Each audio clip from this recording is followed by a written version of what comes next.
আলোচনা সমালোচনার পর অবশেষে গাজীপুরের শ্রীপুরে ঈদের দিন পশু জবাই নিয়ে মসজিদের ইমাম ও সভাপতির মধ্যে চলমান দ্বন্দ্ব নিরসন হয়েছে। একই সাথে বেতন ৬,০০০ টাকা থেকে বাড়িয়ে ৮,০০০ করা হয়েছে। দুপক্ষের মিলমিশের পর ওই ইমামের আজান ও ইমামতিতে জোহরের নামাজ আদায় করা হয়। বৃহস্পতিবার সকালে পৌরসভার ৪ নম্বর ওয়ার্ড ভাংনাহাটি মধ্যপাড়া বাইতুল নূর জামে মসজিদের ভেতর এ দ্বন্দ্ব নিরসনের বৈঠক হয়। বৈঠকে মসজিদ পরিচালনা কমিটির সদস্যরা ঘটনাটির মীমাংসা করে দেন। ঘটনার জন্য দুঃখ প্রকাশ করেছেন বাইতুল নূর জামে মসজিদের সভাপতি কফিল উদ্দিন এবং ইমাম আবু বকর সিদ্দিক। সভাপতি সাহেব আমার কাছে ক্ষমা চাইছেন, মুরব্বী হিসাবে তাকে মাফ করে দেওয়া। অসুস্থ মানুষ, যে নবী করিম সাল্লাল্লাহু আলাইহি সাল্লাম কি করছেন, মানুষকে মাফ করে দিয়েছেন।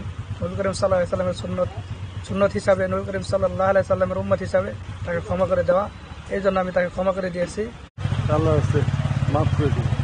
সবাই আমি অসুস্থ, আমার কিডনির সমস্যা, আমার হাড়ের সমস্যা, আমার লিভারের ঘাও, আমরা সবাই আমার লাই দর ভাই শেষি, সকলের কাছে শেষি।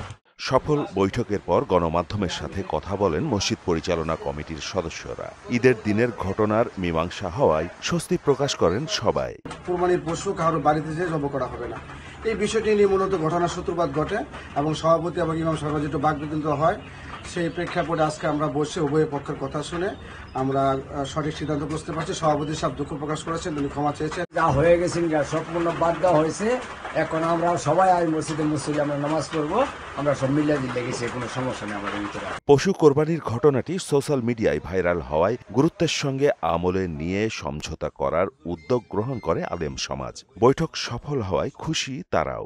দিন যে ঘটনা ঘটেছিল, ওই ঘটনাকে কেন্দ্র করে আমরা সাংবাদিক ভাইদের মাধ্যমে সারা দুনিয়ায় যে নিউজটা প্রচার হয়েছে, এর প্রেক্ষিতে আমরা সকলে মিলে একটা উদ্যোগ নিয়েছিলাম, যেটা সমাধান সভাপতি সাহেব ও ইমাম সাহেবের কাছে ক্ষমা চেয়েছেন এবং ইমাম সাহেবও সভাপতি সাহেবের কাছে ক্ষমা চেয়েছেন। একে অপরের কাছে মুখ মিলাই দিয়ে আলহামদুলিল্লাহ ওনারা একমত। আমরা সকলেই শান্তি চাই, এলাকার শান্তি এবং এলাকার জনগণের শান্তির জন্য আমরা কাজ করি। সুতরাং ইমাম সাহেবের ভুল ত্রুটি থাকতে পারে, জনসাধারণ কমিটির লোক যারা আছে তাদেরও ভুল ত্রুটি থাকতে পারে। উভয়ের কথাবার্তা শুনে আমরা সুষ্ঠু একটা সমাধান করে দিছি। আমাদের পক্ষ থেকে সবাই আমরা আসছিলাম, এসে এটাকে সুষ্ঠু একটা মীমাংসা দিয়েছি এবং এই মীমাংসাটা ইমাম সাহেব মেনে নিয়েছেন এবং স্বতঃস্ফূর্ত মেনে নিয়েছেন এবং সভাপতি সাহেবও দুঃখ প্রকাশ করেছেন এবং এটার জন্য উনিও ক্ষমা চেয়েছেন সকলের কাছে।